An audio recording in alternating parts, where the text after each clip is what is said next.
New Jersey's Vietnam Veterans Museum is finally getting its Huey. Hello and welcome to Comcast Newsmakers. I'm Laura Jones.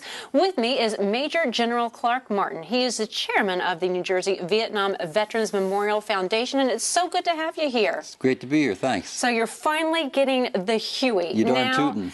You're darn tootin'. You're darn tootin'. Now, for those individuals who may not be familiar with the verbiage Huey, we would all know the sound of what one is. It's a military helicopter. It's a military helicopter, and it's the sound is unmistakable. So, and if you ever watched MASH, you know the sound of the helicopter. Well, MASH is the Korean War, and we're the Vietnam War, but the sound is the same. Kind of the same. Yeah, and we had plenty of them, 7,000 or more. It's the icon of the Vietnam War. So every Vietnam War movie you've ever seen or will see is going to have a bunch of Hueys flying around. I'm an Air Force guy, so I used to fly the F-4, but I acknowledge that the icon of the war is the Huey. And you're still working on getting enough. I'm working on the F-4, but for the museum. Let's get the Huey erected and dedicated first, and then I'll go down that road. May 7th in New Jersey is Vietnam Remembrance Day. That is a law made by the legislature, and that's when you are looking to dedicate the Huey that you worked so hard to get. That's correct. We've had this Huey. It was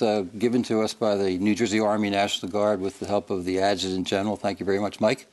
And it was given to us, and it was in deplorable shape, but we have a team of volunteers who took the thing apart for more than a year, put it back together, painted it.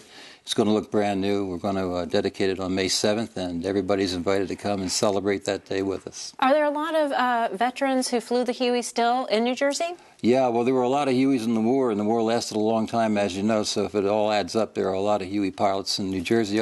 Our master of ceremonies that day, next May 7th, which is a Wednesday this year, is Roy Budd, and he was a Huey pilot, so he's the perfect guy to be our master of ceremonies. He's our vice chair. And again, you worked a very long time to get this Huey. And can you just talk about the significance of having the wall and having this memorial, having the museum, and what it means to the veterans and to the state? Well, I've been with the foundation for better than 10 years, and my first question is, where's the Huey? When I first joined the foundation and took a look at the grounds, and I've been asked that question a lot, so now you won't have to say, where's the Huey, because it's going to be right by our front door. You can't miss it. It's going to be spectacular. And also, you have a Memorial Day ceremony as well, so if you have children who are in school who can't make it on May 7th, another good day to come would be for the Memorial Day ceremony. Yeah, Monday, May 26th this year. It's always on Monday, but the date's May 26th, and kids have off from school that day, and the Huey certainly is going to be there by our front door for a long, long time. Yeah, a lot of people, when you think of Memorial Day, they're thinking the kickoff, the unofficial kickoff to summer. My family, having a military background, that was the day that we would go to cemeteries, and it was a day of remembrance, and certainly a very solemn day.